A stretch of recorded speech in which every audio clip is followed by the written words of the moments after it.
I was standing in my own concrete driveway with a wet sponge in my hand when I realized my legs were quietly giving up on me. It was a Saturday morning. I was washing my truck, squatting down near the front tire to scrub the hubcap. I had done that exact same chore on that exact same patch of concrete hundreds of times over the years. But when I tried to stand back up, my thighs simply did not fire. There was no pain. There was no popping in the knee. There was just a sudden, terrifying emptiness in the muscle. I had to lean hard against the wet fender, grab the side mirror, and physically haul my own weight upward using my arms and my shoulders. I stood there catching my breath, feeling the cold water soak through my jeans, and I realized my pants were loose around the thighs. The muscle was disappearing right off my bones. That split second of realizing your foundation is crumbling under you, that is the moment the pride stops protecting you. If you know that exact feeling of your legs betraying you when you ask them to do a simple job, I need you to listen to me very carefully today. You are not out of options.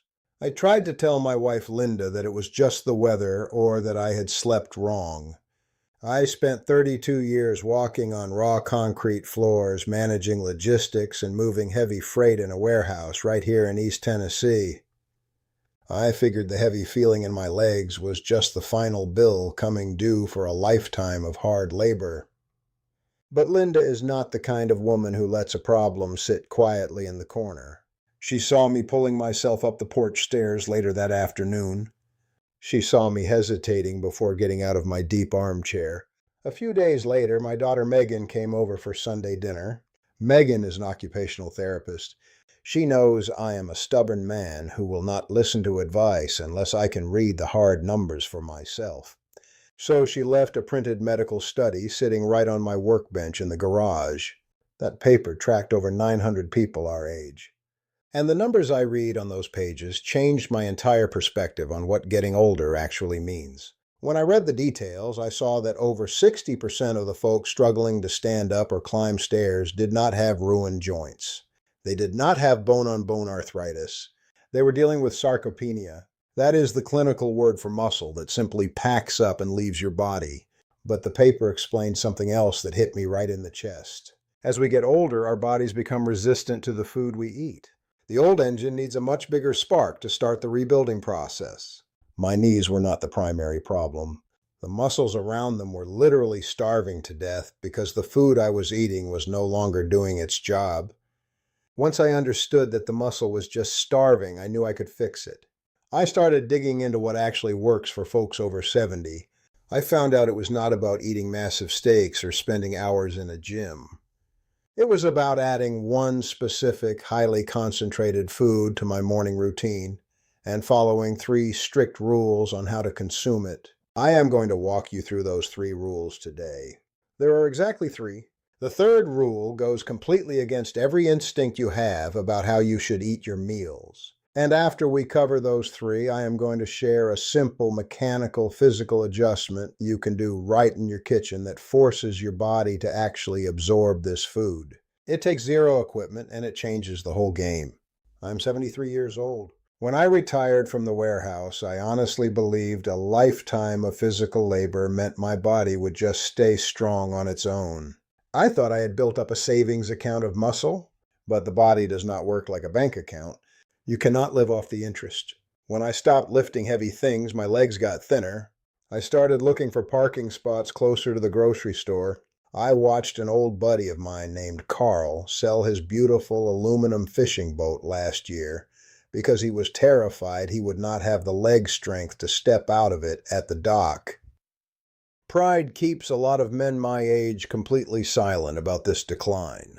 My son Derek runs a heating and air business out here, and he tells me all the time about older men who refuse to admit they cannot carry a ladder anymore.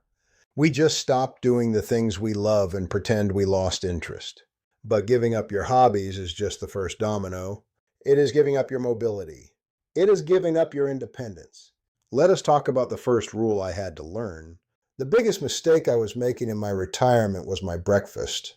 For years, I woke up, poured a cup of black coffee, ate a single piece of dry toast, and went for a walk.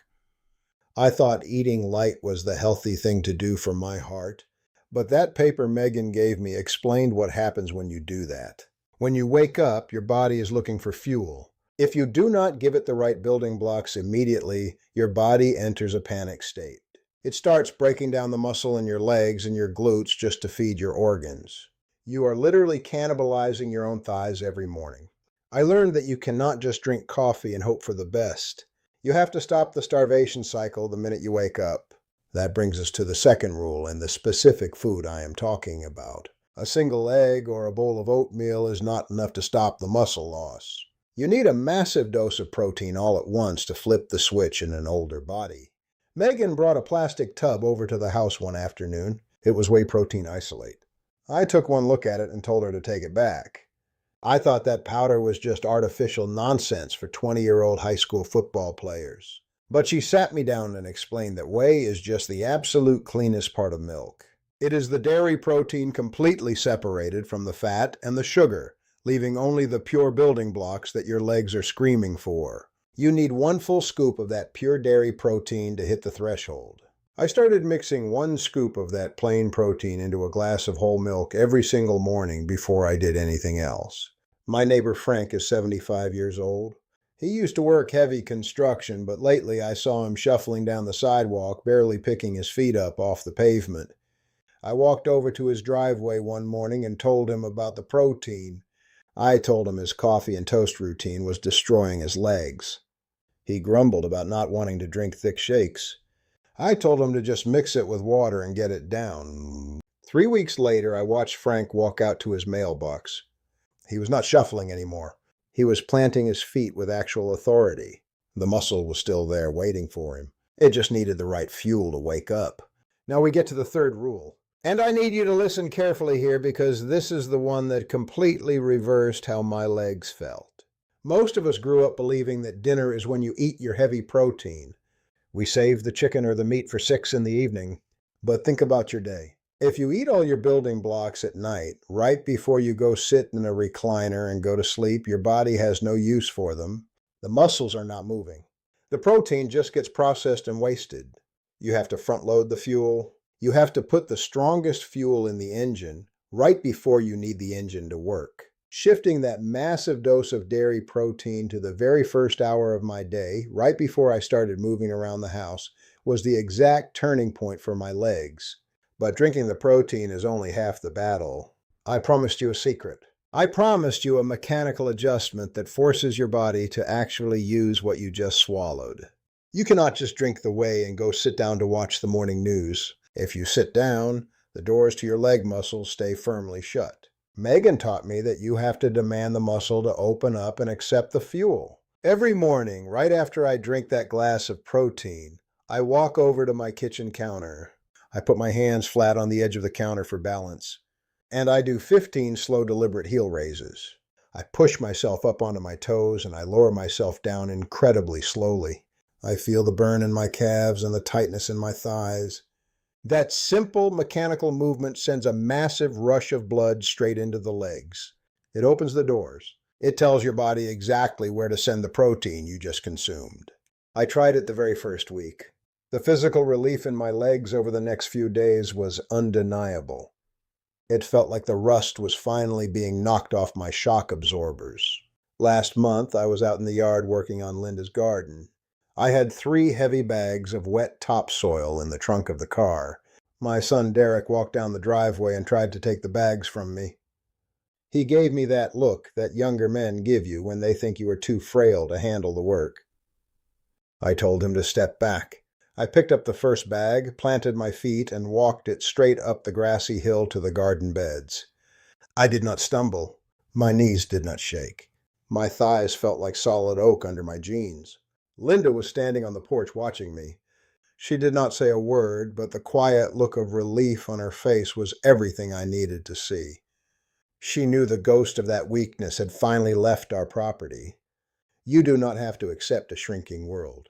The human body does not forget how to build muscle just because you passed your 70th birthday. It is just waiting for you to stop starving it and give it the right tools for the job. Get yourself a clean dairy protein. Stop skipping your breakfast. Drink it first thing in the morning. And do those heel raises at the counter to open the doors. It takes maybe 3 minutes of your day and the quiet willingness to look your own pride in the eye and admit you need to change your habits. I am going to keep sitting on this porch talking about these things because nobody warned me what was coming, and I figure somebody needs to be telling the plain truth about it. Go fix your breakfast tomorrow morning. I will be right here when you're ready for the next step.